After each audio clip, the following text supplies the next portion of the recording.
One of the topics that I get asked about a lot here and in real life involve things like the Wraith, the Wendigo, and other related legends. I can't honestly say that I know a lot about them, but based on some light reading I did, I can say that I've heard some stories that seem loosely related to them. You've heard the old adage that legends like that come from somewhere, and I'm sure that's true, but as you all know, I do try to take things with a grain of salt. You have to, out here. It's sort of like working in a hospital, I would imagine.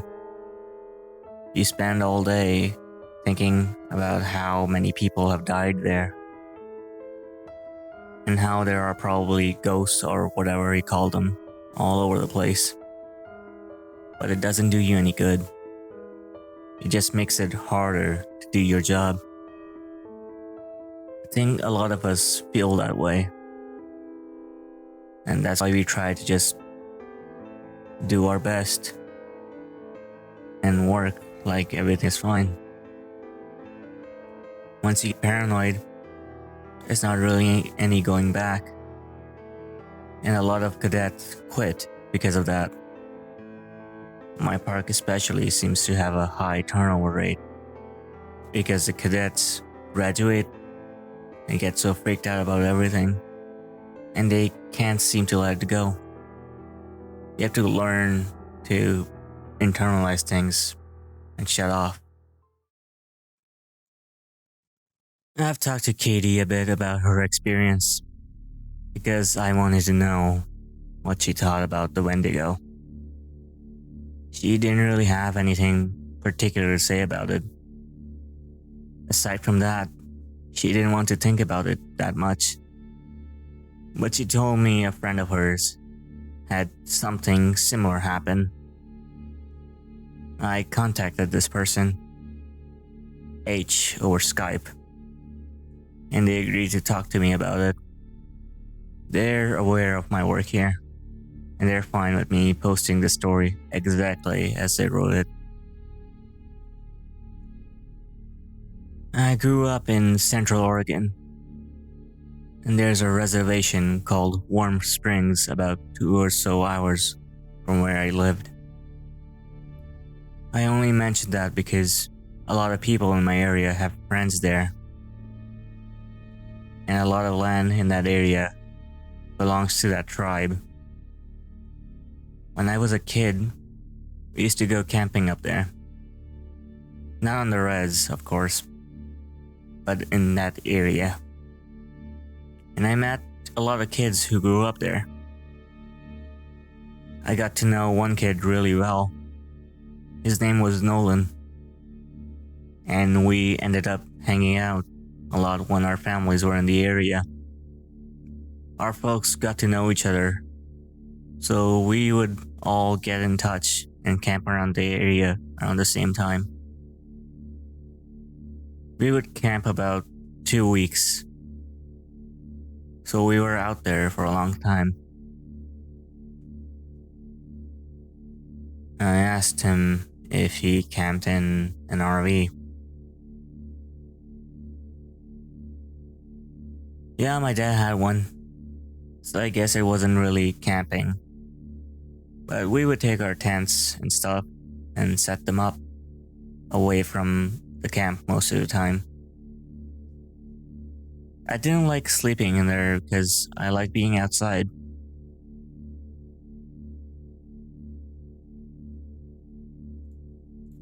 So anyway, one year, Noah and I were out there. I think we must have been like 12 or so. We wanted to go out and camp near the river because we wanted to try night fishing. I think we must have been about a third of a mile from the main camp, far enough that we couldn't hear or see anyone else. I remember that. We were messing around most of the day. I don't really remember much about it. But we ended up building a fire at some point, and I was really impressed because he had this flint or something that he used to start it. I had never seen anyone do that, so I thought it was pretty cool. I got him to teach me how to do it, and we lit some stuff on fire, which looking back was really stupid because it was the middle of the fucking summer. And if I remember right, the fire warning was either yellow or orange. But thankfully, we didn't start anything major. And when it got dark, we sat around and talked about whatever it was 12-year-olds talk about. I don't really remember much. What I do remember is that at some point, he looked over my shoulder at the river and asked if I could see anything. The way our camp was set up, we were about 10 feet from the river, and we were at the widest point. So it was probably around 20 feet to the other bank. It gets hot up in the summer, but the water is still cold, which is important. I look over my shoulder and I could see something wading into the river on the other side. From where we were, it looked like a deer, but we couldn't tell because of the fire. I got up to look closer and I saw a pair of antlers, so I figured it was a buck. But I thought it was weird that it was wading into the water, and it was definitely heading for us. And I asked Nolan what he thought we should do. He's looking at the fire with this weird expression, and he tells me to sit down and shut up. So I do. I had never seen him act this way before. He's whispering at me to ignore it and to just keep talking like we were. But I couldn't think of anything to say. He was saying something about an episode of some show, but I could hear the deer coming through the water, so I wasn't really paying any attention. And I kept trying to see over his shoulder, but every time I did, he sort of hit me on the arm and made me look at him. I wasn't really scared. I remember I was just confused, you know? But then I hear the deer come out of the water, and I could kind of make out what it looked like. And I realized it wasn't a deer, because whatever it was walking on two legs. I started to get up. I was super freaked out, but Nolan just yanked me back down and talked louder about this TV show. I could tell he was just as scared as I was, probably even more. He leaned in and poked the fire with a stick, and he whispered that whatever I do, I can't speak to it. I could see it come closer, and it stood right behind Nolan's back. I was about ready to pee my pants, and I think I would have probably ran if I had been alone.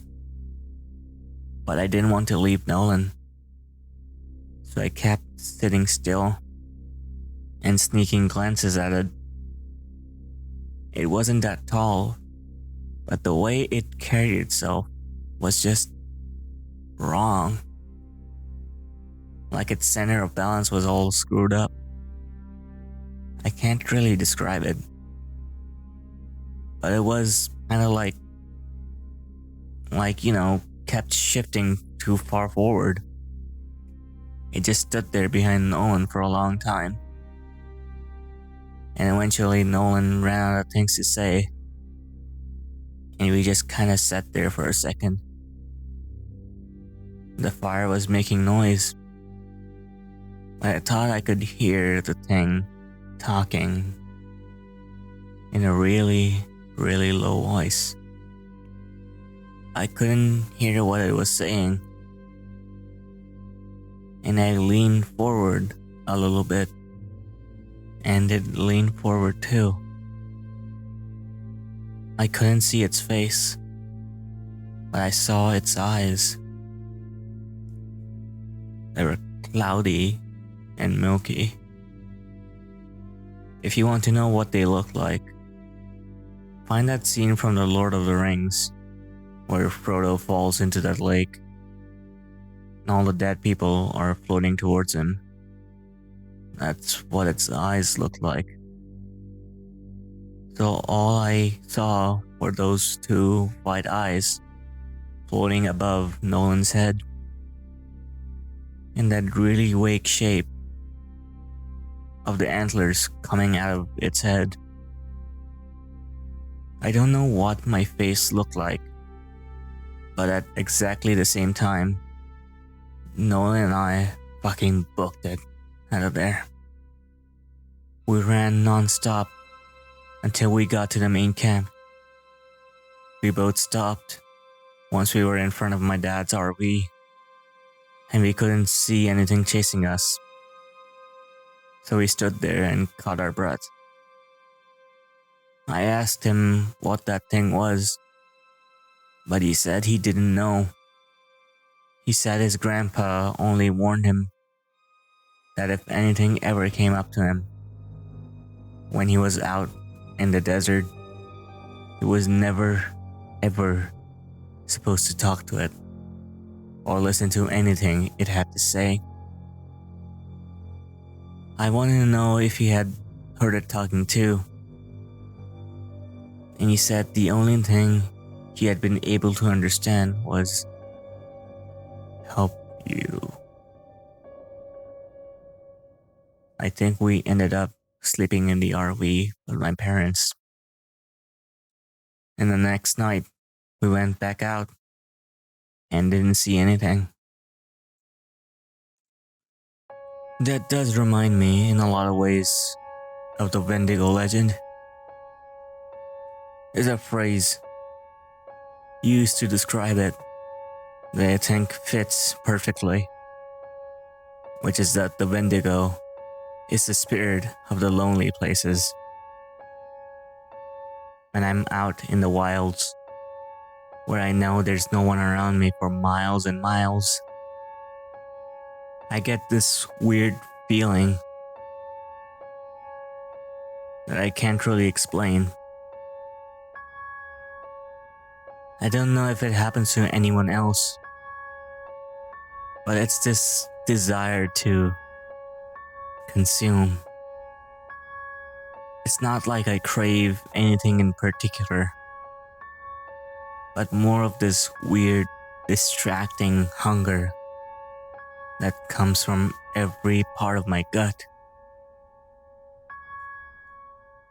I also wanted to find out more about the faceless man if I was able to, and I found a few similar things. I asked around my circle of friends, and one of them said when he was out doing repairs at the park in his area, he saw something kind of like that. We were having dinner in town, 5 of us, including myself. This guy, he was repainting an information booth and heard a man ask him for directions to the nearest campsite. He didn't turn around because he was on a ladder, but he informed the man that there weren't any campsites nearby, but that if he headed down the road about 4 miles, he would find one at another park. He asked if he could be any other help,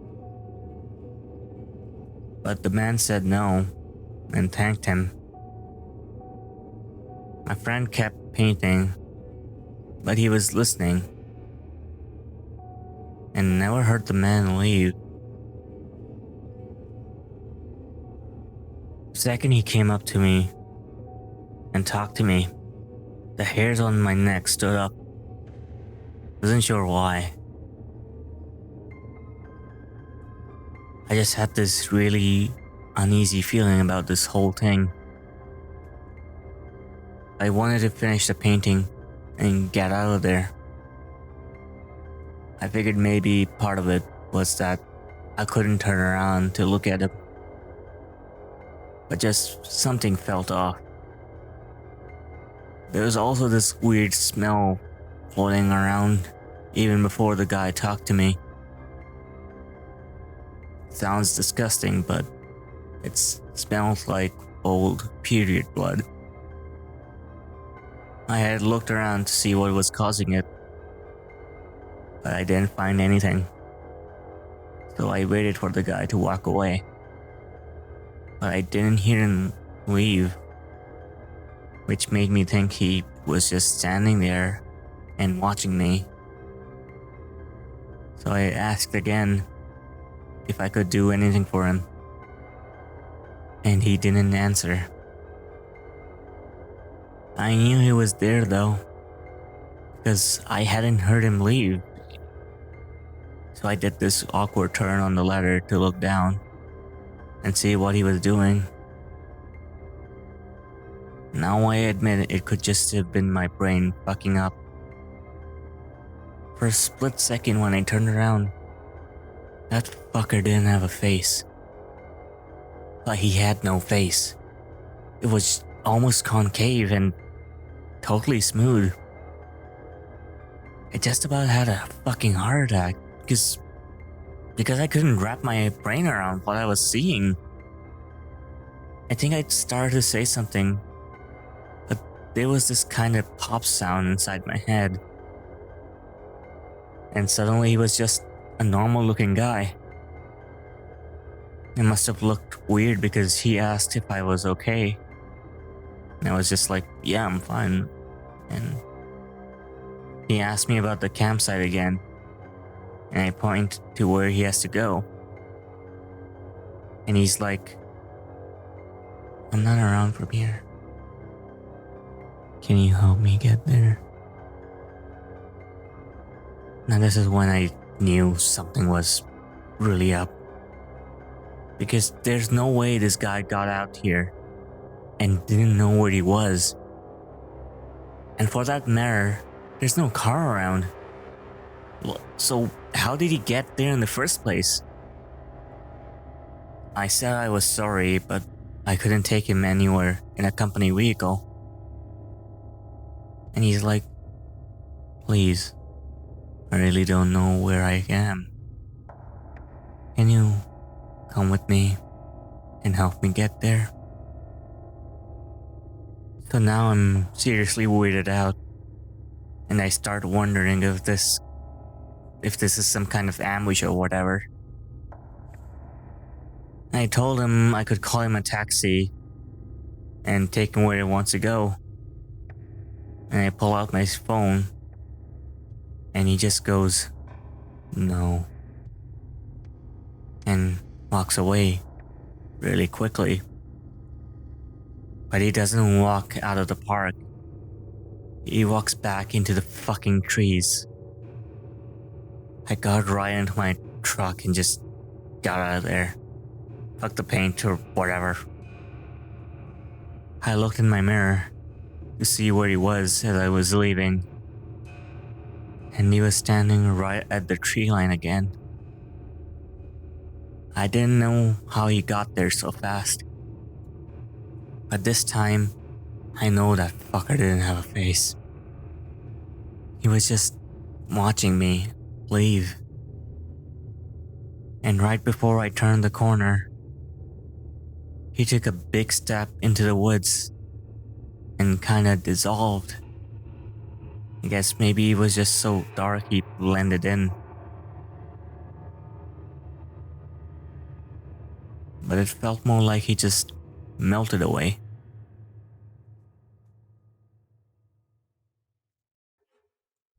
Interestingly, Right after this guy finished his story, someone else piped up with another one, but with a slightly different twist. I had something sort of weird like that happen a while back. I was out doing some trail scouting, and I was out in the middle of nowhere, figuring out where we were gonna have this trail run through. I hadn't seen anyone else for probably a good 2 hours or so I wasn't really paying attention to where I was going. I was just looking at the ground for the most part. Then, out of nowhere, I crested this little hill and almost ran into this guy. He was older, probably in his 60s, and I started to apologize to him for running into him. And I noticed his face, and I probably looked like a douchebag because I stopped and just stared at him. It took me a second to figure out what was wrong, but this guy's face was huge. I know it sounds weird, but that's the only way I can describe it. His head wasn't big or anything, it was normal, but the amount of space his face took up was just way too much. Like if you took someone's face and enlarged it by about 2 times. He doesn't say anything, he just kinda looks at me. And I backed up. I was kinda stuttering and saying I was sorry. And I went around him and fucking got out of there. And did what I needed to do. The whole time I kept looking behind me because I was so freaked out, thinking he would pop up behind me or something. I know it sounds ridiculous, but I swear to you, it was one of the creepiest things I've ever seen.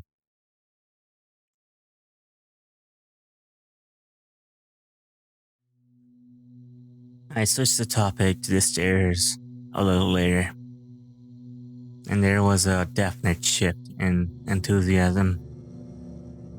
No one spoke up at first.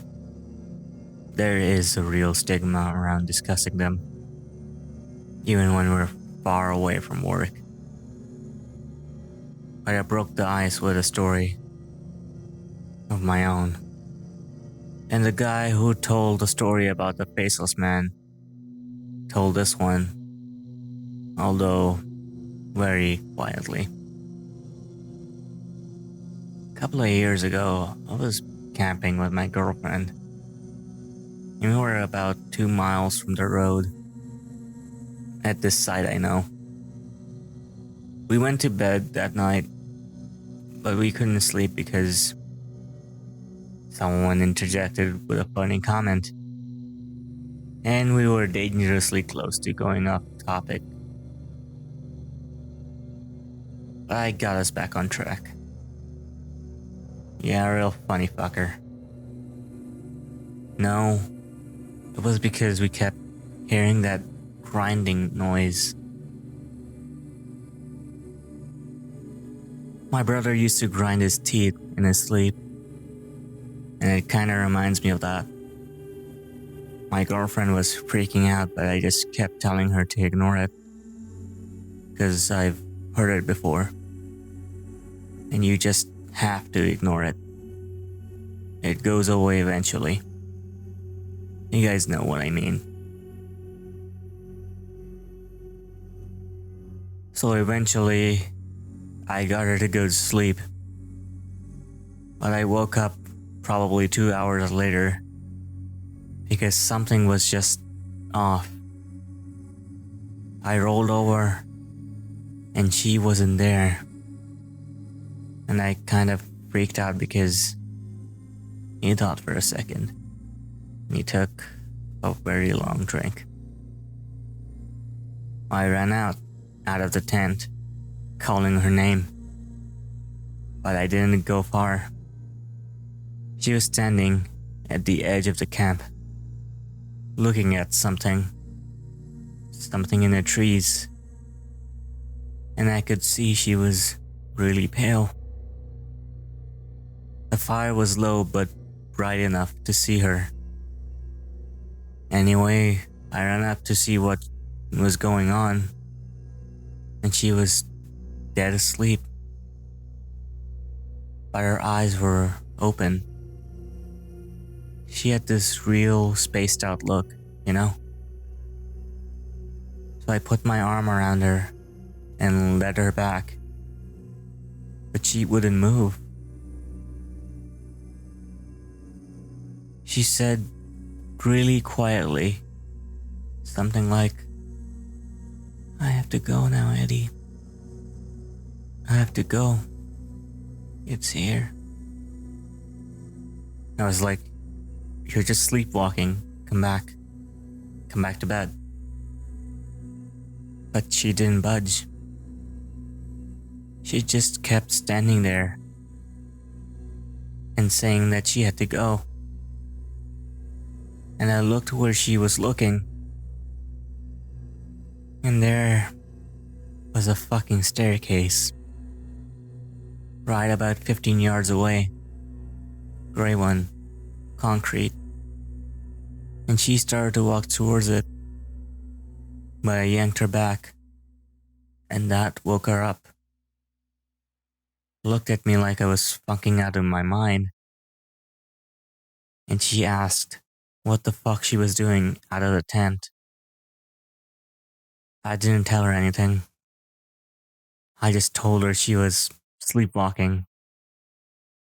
The grinding was gone, so she just went back to the tent and fell asleep again. I don't know. I don't like thinking about it, you know?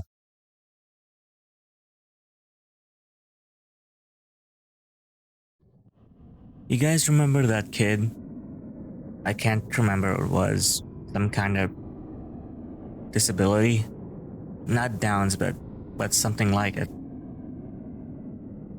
Someone else brought up. A week after he went missing.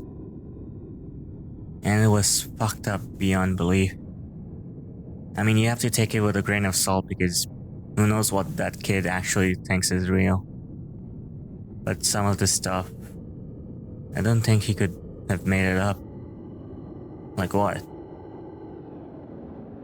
Well, first of all, he talked about the stairs. He said he had been watching his dad build a fire, and the stairs came up to him. And he had to go up them or something bad would happen. The cops couldn't really understand what he was talking about after that, because he kept saying, like the campfire, like the campfire, like the campfire, over and over again. He kept mentioning sounds, but he couldn't say what sounds.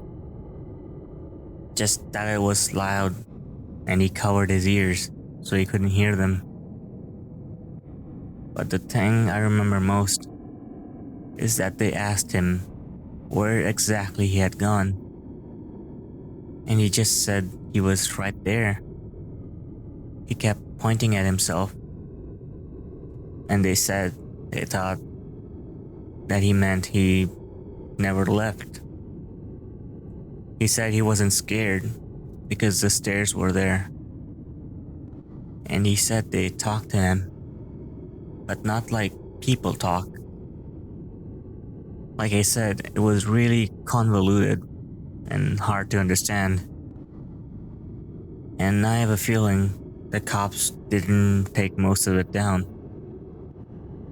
They ended up just saying that the kid had some kind of amnesia or fugue, and that they didn't think foul play was involved. Doesn't really explain why he came back a week later, perfectly fine, without a speck of dirt on him, and well fed. But hey, what the cop says goes. There's still a lot of questions I want to answer. I'll continue to ask around, and find out whatever I can. The next update should be soon. Thanks for being so patient.